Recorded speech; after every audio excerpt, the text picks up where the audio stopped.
εδώ είναι στο ζητούμενο. Το τρίτο όροφο ανάμεσα από καλώδια.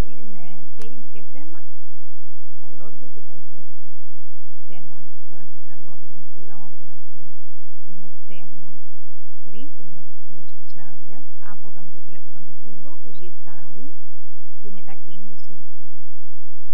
Αν αυτό, αλλά όμως όταν δεν τηρούνται υποστάσεις. Δεν είναι σε όλες τις περιπτώσεις που δεν τηρούνται υποστάσεις. Να σας το πω με ένα παράδειγμα. Ο άνθρωπος αυτός είναι αδειοδοτημένος. Κανονικά έχει την άδειά του. Και από ένα λάθος χειρισμό δικό του πέφτει πάνω στα καλώδια. Και αποδεικνύεται ότι ήταν λάθος χειρισμός δικός του.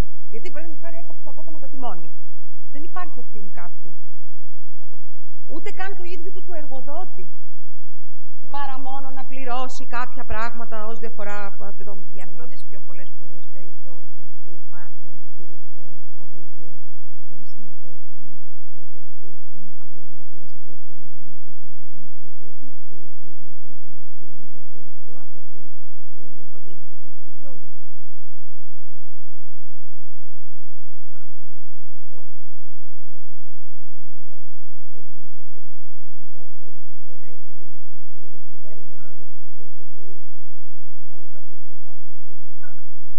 Ακόμα δεν ξέρει ο μηχανικός τις υποχρεώσεις και πώς λειτουργεί το μηχάνημα.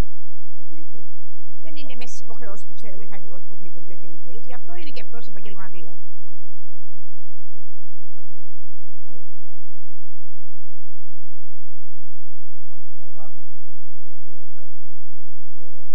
Γεια σας.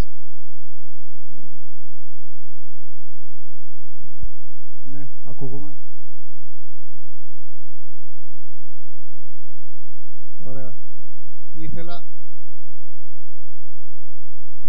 δύο ερωτήματα, αν είναι εύκολο θα είναι σύντομο. Το πρώτο είναι ότι είπατε ότι είναι προς όφελος του εργαζομένου να είναι ασφαλισμένο τελείως έργο. Γνωρίζουμε όμως ότι στα ιδιωτικά οικονομικά έργα υπάρχει αυτή η ευελιξία να δει το ένσημο που λέμε στο τέλος του επόμενου ημερολογιακού μήνα. Αυτό μας δίνει την ευελιξία οποιοδήποτε άνθρωπο χτυπήσει στο έργο να έχουμε μέχρι τις 45-50 μέρες να τον δηλώσουμε ότι δούλευε την ίδια μέρα. Αυτό είναι το πρώτο ερώτημα. Και το δεύτερο ερώτημα που ήθελα να σας ρωτήσω είναι αν από την εμπειρία σας γνωρίζετε από δικαστικές αποφάσεις σε ιδιωτικά οικονομικά έργα που είχαν ιδιωτική ασφάλιση έργου, αλλά δεν τηρήθηκαν τα μέτρα ασφαλείας όπως προέκυψε, κατά πόσο η ασφαλιστική εταιρεία κάλυψε την. Είναι εύκολη απάντηση. Στη δεύτερη θα σας απαντήσω ότι δεν καλύπτει γιατί το συμβόλαιο και το ειδικό που έχει υπογράψει η ασφαλιστική λέει ότι θα καλύψει. Και αν δεν υπάρχει, αν είναι το αντίστοιχο, θα είναι το αντίστοιχο. Και αυτό είναι το δεν βλέπετε πάντα γιατί το ξυλιάζω. Έχουμε δει ότι είναι τελειωτικό γιατί το αντίστοιχο πάντα το αντίστοιχο είναι ασφαλιστική. Αυτό αφορά το πρώτο ερώτημα. Δεν είναι ότι θα μας κάνει το μαθηματικό.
πώς το ορίζουμε αυτό και πού μπορούμε να το προγραμμένο κάτι. Γι' αυτό που είπατε πριν για το πώς ταιριάζει έναν γραμμό, νομίζω ότι η έδραση είναι γραμμή για πώς είναι και να είναι τόσο μεγάλο. Γιατί είναι μια απλή αποφού η οποία θα ρίξει το πετρό, δεν πρέπει να επαφεί όπως έναν κλειστή μηχανή. Έχω δει στην πρώτη γενιά ότι να κάνουμε λάθος στο άνοιγμα των προηγούμενων, λάθος στο πώς στείλουμε την Ιταλία. Εγώ από την δικιά μου εμπειρία είμαι τεχνικός ασφαλείας παραπίκος σε ένα μεγατζόρικο στη Ζάκυνθο. Αυτό που έχω γράψει στο βιβλίο τεχνικό ασφαλεία είναι ότι απαιτώ και συμβουλεύω προς την ιδιοκτήτη της επιχείρησης να απαιτεί πριν την έδραση της αγγλίας να γίνεται επίσκεψη του μηχανικού και να ορίζει ο μηχανικός πόντος του προφίλ ώστε να διασφαλίσει την ευπάθεια των εργάτους και να ορίζει ακριβώς τι είναι από πάνω. Και μετά είναι το υπόλοιπο. Εκεί πέρα έχουμε και ένα κόμπλεξ πρέπει να υπάρχει ένας εργαζόμενος του Πιεσίντα, ο Πιεστής της Αγγλίας, ο οδηγός της πετρολιέρα, και αυτός που είναι πάνω στην πλάκα και χειρίζεται και το δονητή και την σωλήνα. Αυτοί οι τρεις μπορεί να ανήκουν σε τρεις διαφορετικούς εργοδότες. Εκεί πρέπει να υπάρχει συγκεκριμένη της ασφαλείας. Και ποιος το ενδιαφέρει αυτό, και ποιος ορίζει πού σταματάει και πού τελειώνει. Λοιπόν, αυτά που μου είπατε τώρα είναι 4-5 διαφορετικά τεχνήματα που έχω θέσει να ξεκινήσω από την αρχή και να σας πω. Ένα τελευταίο και κλείνω. Εμείς έχουμε στο επάγγελμά μου και δικό μου έχουμε έναν ορισμό που λέγεται περιοδικά επιβλέπω λειτουργικό. Έχω 10 λατομεία στα οποία είναι περιοδικά επιβλέπω μηχανική και τεχνική ασφαλεία. Ποιες είναι οι ευθύνες του περιοδικά επιβλέπω μηχανική? Καταρχήν, εγώ ξέρω, σύμφωνα με την δουλειά καταρχήν, με το οποίο δεν έχουμε την άλλη δικιά μας ερωτική,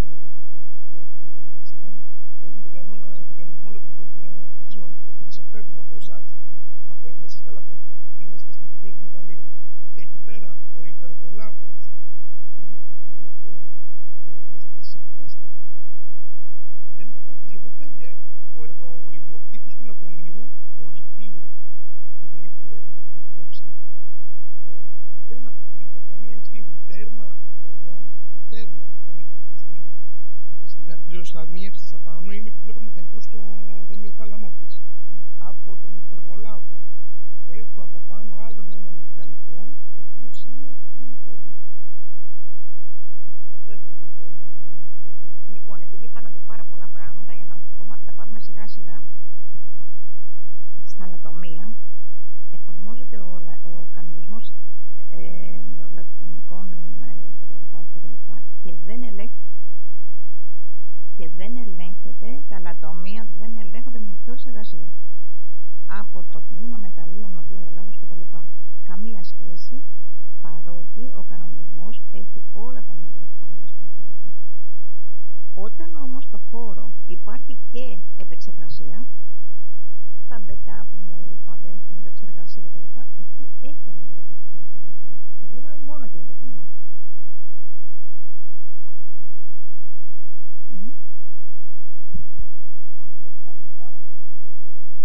Πώς σας είπα και πάλι. Αν υπάρχει επεξεργασία,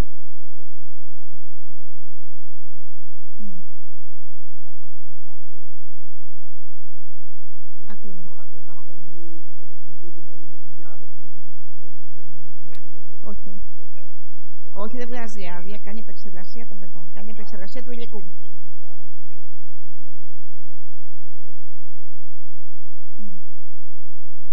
Ακριβώς, πάμε έτσι. Ο καινούργιος νόμος που είδαμε τώρα δίνει τη δυνατότητα στους μεταλλιολόγους όλα τα λοιπά να πάνε και σε άλλες επιχειρήσεις, ακόμα και στο εμπόριο. Αυτό θα το δείτε τώρα, γιατί ήταν μια απέτηση σε πάρα πολλές φορές και μάλιστα υπήρχε και οι σύραγγες, έργα υπόγεια κτλ. Που δεν μπορούσαν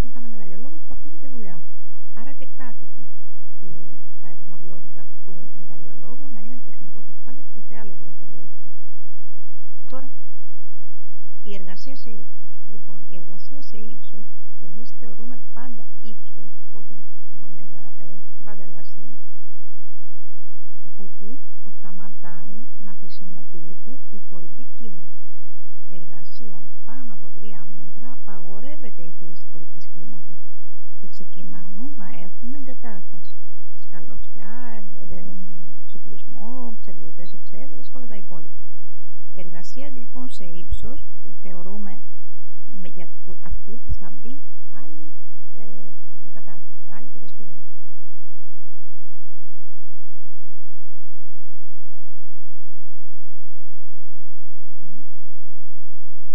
Ακριβώς, αυτό θέλω να σας πω. Ο νόμος εργασία σε ύψος θεωρεί για μας αυτά που θα πρέπει να μπει σκαλωσιά. Σκαλωσιά μπαίνει πάνω από εκεί που χρησιμοποιείται η χωρητή κλίμακα, που είναι μέχρι 3 μέτρα.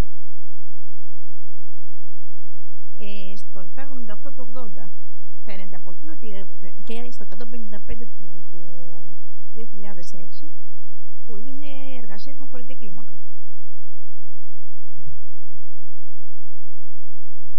Σε ύψος και να θέλει η κλίμακα.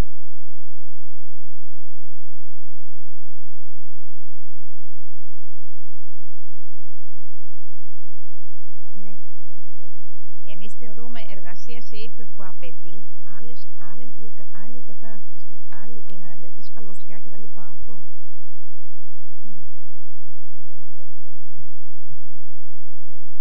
Ο νόμος είναι τη Δέλτα, 188 του 80.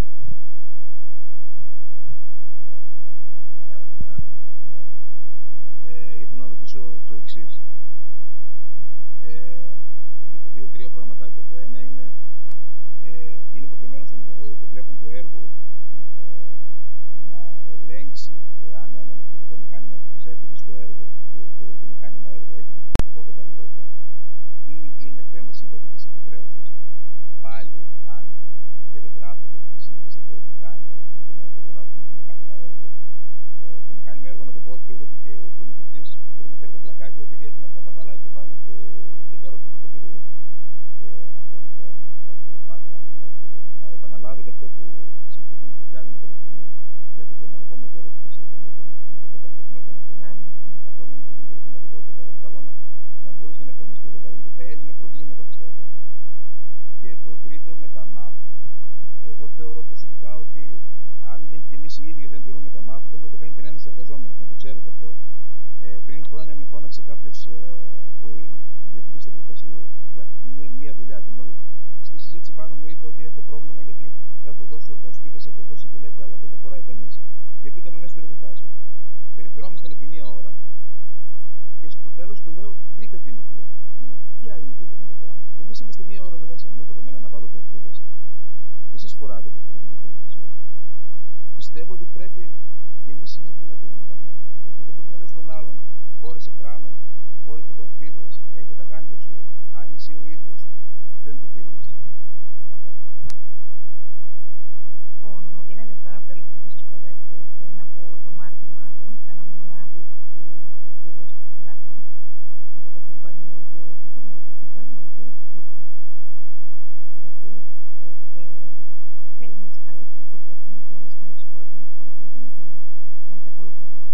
Γιατί έτσι, αυτά τα αποτελέσματα αυτής της εκδήλωσης που είχαμε, θα στείλουμε στο ηλεκτρικό εργασία, ο κ. Καραγκούνης είναι και από την περιοχή σας από εδώ, ο οποίος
κοινή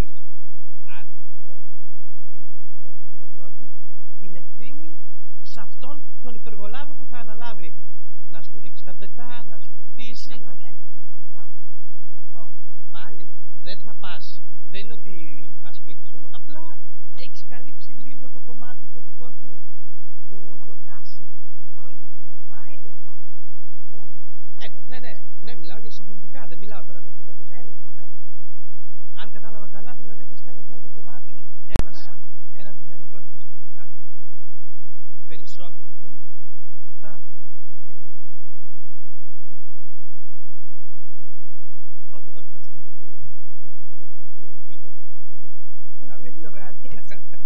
συμπληρώσω και κάτι άλλο πάλι που ξέχασα να πω.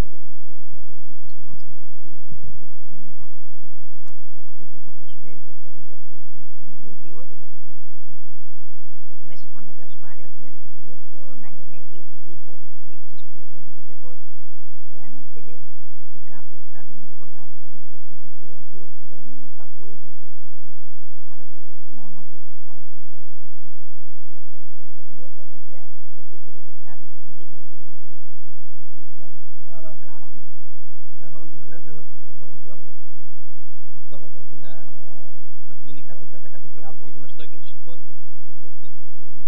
δύσκολο να το επικοινωνείς. Να πω κάτι εγώ να το κλείσουμε γιατί δεν το κλείσω. Δύο πράγματα, γιατί οι περισσότεροι αγγλικοί και εμάς δεν κάνουν και δεν τίποτα. Τι πρέπει να κάνουμε σε ένα οικογενειακό έργο. Εγώ θα πάρω αυτή τη δουλειά και θα πω ότι εγώ δεν κάνω τίποτα. Τι πρέπει να κάνουμε εδώ και πέρα, γιατί μάλλον όλοι οι δυνατόν που έχουν το δουλειά. Καταλαβαίνω ότι πρέπει να βγει ένα βιβλίο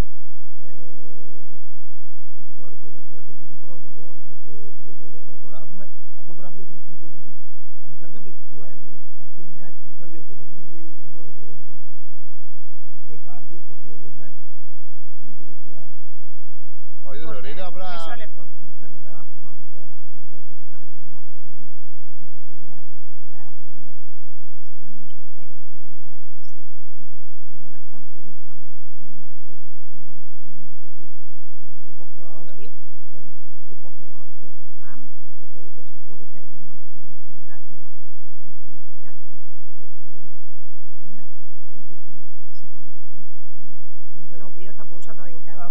Αυτό το έχουμε μελετήσει πολλές φορές και θα έπρεπε να ξέρουμε το θέμα να το κάνει. Άμα εμείς έχουμε όλη τη διάρκεια ότι ένα υπόδειγμα μπορεί να είναι σημαντικό να βοηθήσει τη διαχείριση του υπόδειγμα ώστε να αποτελέσει ένα boost σε κάθε πλασία κτλ. Όχι σε ένα υπόδειγμα, όχι συμφωνητικό. Ένα υπόδειγμα. Τι θα πρέπει να περιλαμβάνει το υπόδειγμα, το συμφωνητικό πρέπει να περιλαμβάνει τις εργασίες. Να περιλαμβάνει το χρονοδιάγραμμα. Ή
μακριά, ενώ δεν έπρεπε να είναι από τη δραστηριότητά μας.